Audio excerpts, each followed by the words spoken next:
제약사 화이자가 올해 안에 알약 형태의 코로나19 치료제를 출시할 수 있을 것으로 보입니다. 현재 임상시험이 진행되고 있습니다. 백악관이 코로나19 백신에 대한 지식재산권 면제를 고려 중이라면서도 합당한 방안을 찾고 있다고 밝혔습니다.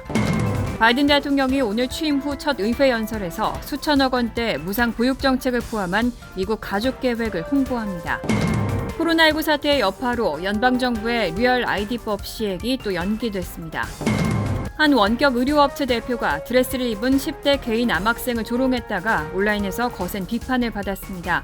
기업 측은 성명을 내고 해당 대표를 해고했다고 밝혔습니다. 이상은 이 시각 주요 뉴스입니다. 시청자 여러분 안녕하십니까? KBN 뉴스입니다. 오늘 오후 4시 기준 미 전역의 코로나19 누적 확진자는 어제보다 5만 856명, 사망자는 764명이 늘었습니다. 뉴욕의 확진자는 3,312명, 사망자는 75명이 늘었고 뉴저지의 확진자는 2,124명, 사망자는 61명이 늘었습니다. 커네티컷의 확진자는 621명, 사망자는 13명 증가했습니다. 첫 번째 소식입니다. 제약사 화이자가 올해 안에 알약 형태의 코로나19 치료제를 출시할 수 있다고 전망했습니다. 초기 증상을 보이는 환자들이 병원에 가지 않고 간편하게 복용할 수 있다는데 현재 임상시험이 진행되고 있습니다.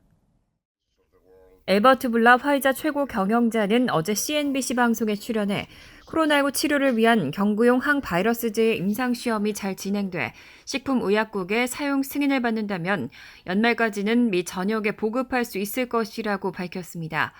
현재 초기 임상시험 단계인 화이자의 경구용 항바이러스제는 코로나19 초기 증상을 보이는 환자들이 병원에 가지 않고 집에서도 간편하게 복용할 수 있습니다. 때문에 보건 전문가들은 이 치료제가 코로나19 대유행에서 게임 체인저가 될 것으로 기대하고 있습니다. 일종의 프로테아제 억제제인 이 항바이러스제는 프로테아제라고 불리는 효소를 억제해 바이러스가 인체 내 세포에서 자기 복제를 하지 못하도록 막는 역할을 하는데 에이즈 바이러스나 C형 간염 등의 바이러스성 병원체 치료에 주로 사용됩니다. 독일 바이오엔테크와 함께 코로나19 백신을 개발한 화이자는 청소년과 어린이용 백신에도 속도를 내고 있습니다. 화이자는 이달 초 FDA에 백신 사용 연령을 12세에서 15세로 확대해달라고 요청했고 생후 6개월에서 11세까지 어린이용 백신을 계속 시험 중이라고 밝혔습니다. 블라 CEO는 이날 인터뷰에서 FDA가 코로나19 백신의 청소년 사용을 승인할 것이라는 데 대해 매우 낙관적이라고 밝혔습니다. 바이든 대통령이 백신을 완전히 접종한 경우에는 야외 소규모 모임에서 마스크를 쓰지 않아도 된다는 질병통제예방센터의 새로운 지침을 선전하면서 백신 접종을 독려하고 있습니다. 바이든 대통령은 어제 백악관 놀스론에서 개최한 코로나19 관련 기자회견에서 백신 접종을 완료한 경우 야외 소규모 모임에서 마스크를 쓰지 않아도 된다는 CDC의 새로운 권고안을 인용했습니다.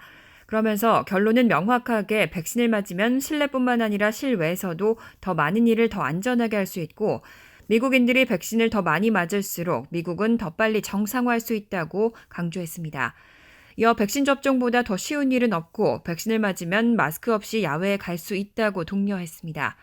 이어 바이든 대통령은 취임 당시만 해도 고령층의 백신 접종률이 1%도 채 안 됐지만 취임 100일도 안 된 27일까지 고령층의 80%가 백신을 1회 이상 접종했고 67%는 완전 접종을 마쳤다면서 그 결과 고령층의 사망률은 80%, 입원율은 70% 감소했다고 밝혔습니다.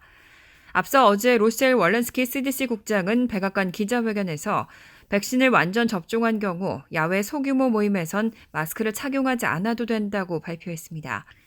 하지만 백신을 완전 접종하지 않았거나 이들이 포함된 실내 모임, 쇼핑몰이나 영화관 등 사람들이 붐비는 실내, 외 공공장소, 대규모 모임 등의 경우엔 여전히 마스크를 착용해야 한다고 강조했습니다.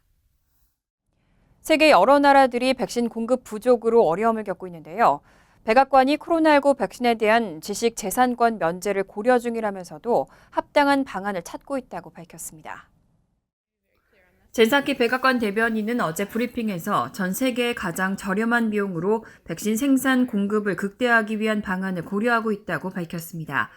사키 대변인은 다양한 방법이 있고 지금은 코로나19 백신에 대한 지식재산권 면제가 그 방법의 하나이지만 뭐가 가장 합당한지 평가해야 한다며 당국자들은 미국에서 백신 생산을 증대시키는 게 더 효과적일지 검토하고 있다고 말했습니다.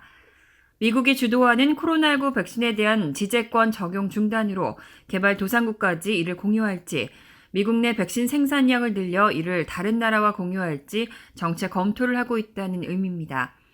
앞서 인도와 남아프리카 공화국은 코로나19 백신 치료제와 관련한 지재권 규정 적용을 일시 면제해 줄 것을 세계무역기구에 제안한 상황입니다. 지재권 면제 찬성파는 30일 WTO의 후속 회의를 앞두고 미국의 면제를 촉구하고 있습니다. 반면 반대론자들은 WTO의 지식재산권 협정 면제가 백신의 안전성을 떨어뜨릴 수 있고 기존 장소에서의 생산 증대에 필요한 자원을 약화할 수 있다고 지적하고 있습니다. 이와 관련해 캐서린 타이 미 무역대표부 대표는 화이자 아스트라제네카 측과 이를 논의했지만 제약사들은 지재권 적용 중단보다는 백신 양산과 보급 확대를 주장하며 반대한 것으로 알려졌습니다. 다만 사키 대변인은 타이 대표가 이 이슈에 대한 권고안을 내놓지 않았고 바이든 대통령 역시 아직 결정하지 않았다고 전했습니다. 바이든 정부가 최근 코로나19의 폭발적 확산세를 겪고 있는 인도에 지원을 확대하겠다는 방침을 밝혔죠. 앤서니 파우치 소장은 미국처럼 부자 나라들이 세계의 코로나19 대응에 더 많은 책임을 져야 한다고 촉구했습니다.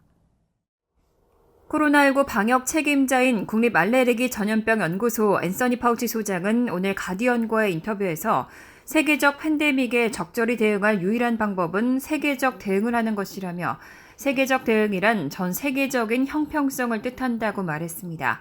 하지만 안타깝게도 성취되지 않았다며 치료나 예방처럼 개입이 제한적인 질병이 나타날 경우 상대적으로 부유하거나 소득이 높은 나라가 더 많은 관심을 기울여야 한다고 지적했습니다. 또 미국은 인도를 지원하는 활동에 박차를 가하고 있다며 산소와 코로나19 치료제 렘데시비르, 개인보호 장비와 다양한 여타 의약품을 보내고 있고 조만간 백신도 보낼 것이라고 밝혔습니다. 인도는 힌두교 축제와 선거 유세로 방역이 제대로 이루어지지 않은 상황에서 코로나19 변이까지 발생해 최근 확진자가 폭증했습니다. 이달 21일부터는 매일 30만 명이 넘는 신규 확진자가 나오고 있는 상태입니다. 파우치 소장은 부유국들이 져야 할 책임이라고 본다며 공중보건 문제와 관련해 공평성을 최대한 확보해야 한다고 강조했습니다. 또 우리 모두는 이 상황을 함께하고 있고 세상은 상호 연결돼 있다며 국가들은 서로에 대한 책임이 있다면서 부유한 나라이고 자원과 역량이 없는 나라들을 상대하고 있다면 특히 그렇다고 덧붙였습니다. 플로리다주의 한 사립학교가 코로나19 백신을 맞은 교사와 직원은 근무하지 못하도록 해 논란이 됐습니다. 백신을 맞은 사람들이 임신과 발육에 문제를 일으키는 무언가를 옮긴다는 이유인데 전문가들은 터무니없는 주장이라고 일축했습니다. 플로리다주의 사립학교 센트너 아카데미는 학생 300명의 부모에게 지난 26일 이메일을 보내고 코로나19 백신을 이미 맞은 교사나 직원을 학생과 분리하기로 했다고 공지한 것으로 알려졌습니다. 백신이 생식 기능과 임신, 발육에 문제를 일으키는 무언가를 여성과 어린이에게 옮긴다는 이유입니다. 또 지난주 직원에게 보낸 서한에서 코로나19 백신을 아직 맞지 않았다면 이번 학년이 끝날 때까지 기다리거나 백신을 맞지 않은 사람에 대한 백신의 영향력을 분석한 결과가 좀 더 나올 때까지 접종을 미루라고 종용하기도 했습니다. 이 학교의 공동 설립자인 네일라 센트너와 그의 남편은 2019년부터 이 학교를 운영했고 홈페이지를 통해 치료의 자유를 홍보하고 백신을 맞지 않은 부모를 지원하겠다고 제안한 적도 있었던 것으로 드러났습니다. 또 그전에는 트럼프 전 대통령의 지지자들이 연 집회에 참석해 우리는 독단적인 대책을 따르지 않고 자녀에게도 마스크를 쓰라고 강요하지 않는다고 언급한 적도 있었습니다. 또 백신을 맞은 사람과 가까이 서 있기만 해도 여성이 유산을 경험하는 등 생식 기능에 문제가 생길 수 있다고 주장한 것으로 알려졌습니다. 전문가들은 이런 주장이 생물학적으로 터무니없다고 지적했습니다. CDC와 식품의약국도 미국에서 공급되는 코로나19 백신은 안전하고 효과적이라고 강조하고 있습니다. 바이든 대통령은 오늘 취임 후 첫 의회 연설에서 수천억 원대 무상 보육 정책을 포함한 미국 가족 계획을 홍보합니다. 바이든 대통령은 잠시 후 9시로 예정된 의회 상하원 합동 연설에서 3, 4세 아동 전면 무상 유치원 등 미국 가족 계획을 홍보할 계획입니다. 이번 미국 가족개발은 아동보육과 칼리지 교육 등 분야에 총 1조 5천억 달러를 투자한다는 내용을 골자로 하고 2천억 달러 규모 무상 유치원 정책이 대표적인 내용으로 꼽힙니다.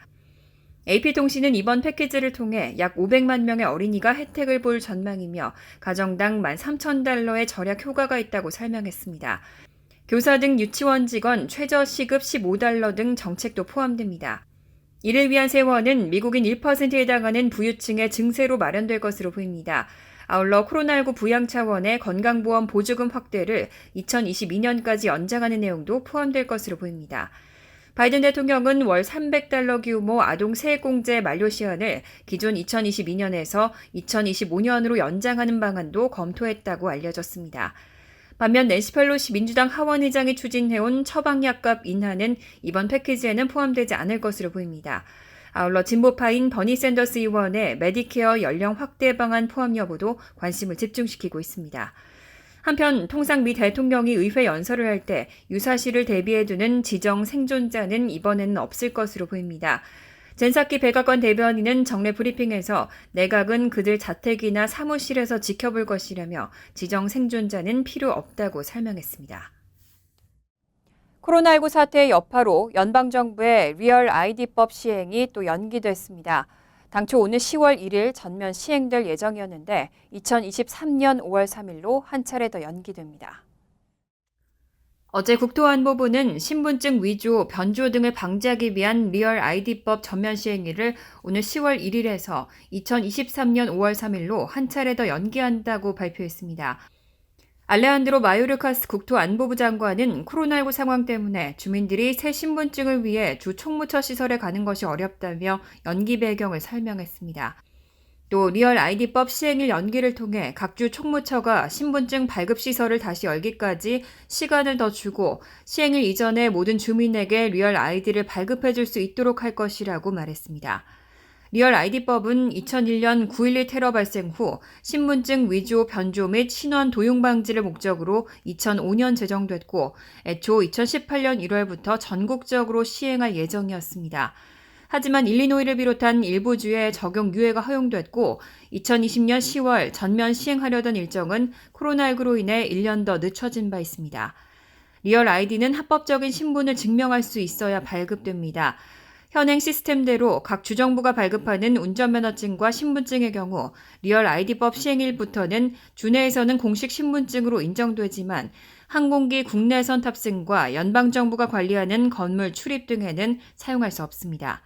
단 리얼 아이디를 발급받지 않더라도 항공기 탑승과 연방정부 건물 출입 등에는 여권이나 군인 신분증을 제시할 수 있습니다. 지난 2월 주택 가격이 거의 7년 만에 최대로 올랐습니다.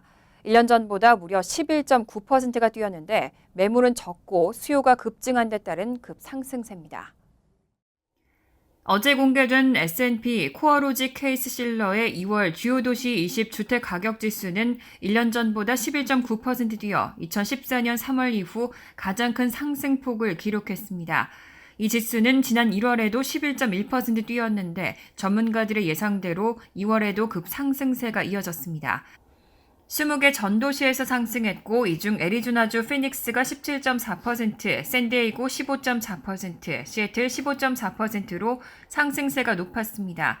팬데믹 기간 동안 주택 수요가 급증했고 재택근무가 가능한 미국인들은 좀 더 큰 집이나 다른 지역의 주택을 원했습니다. 거기다 주택 할부금 이율도 낮아져 30년 고정 만기의 이율이 지난주 3% 밑으로 떨어졌습니다.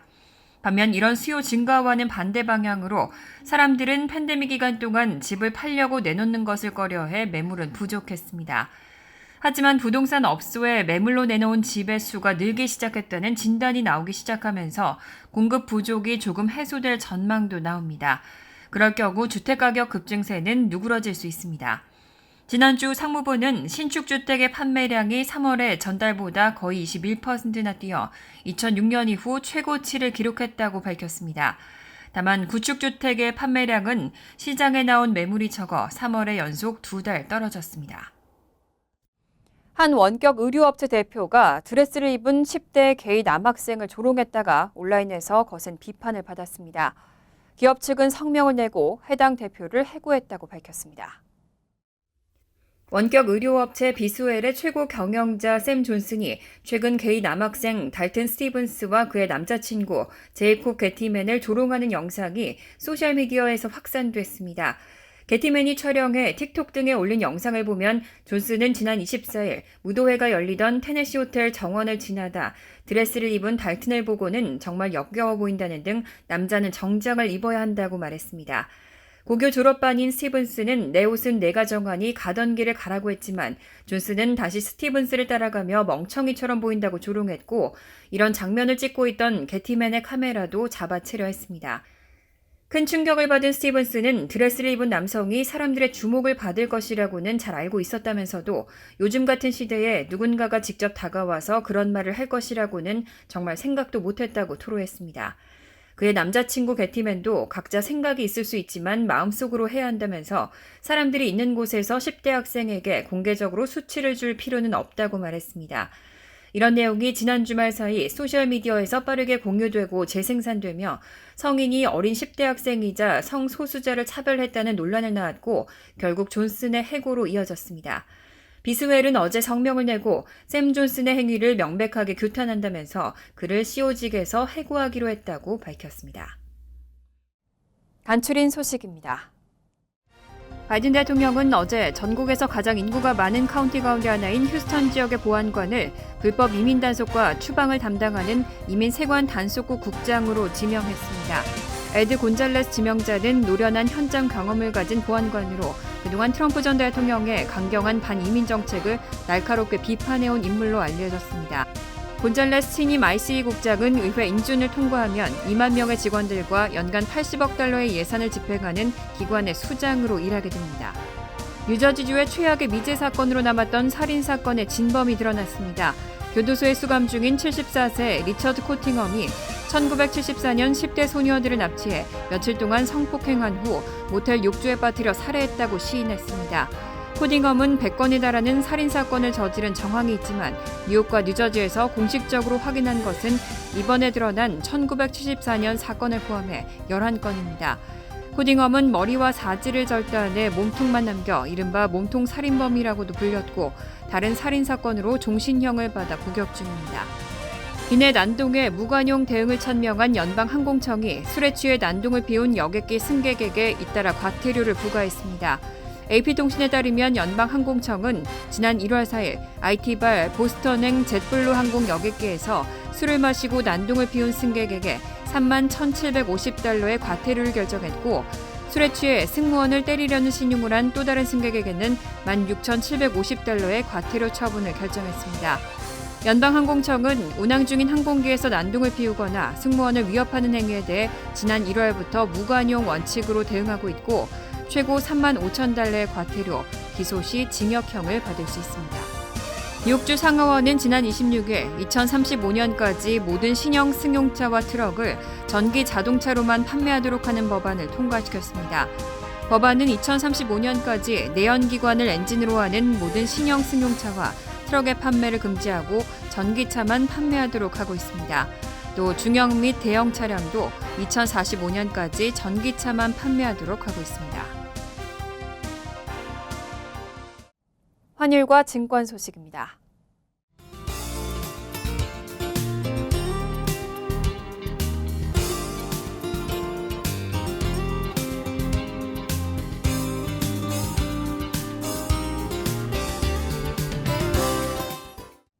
이어서 날씨입니다.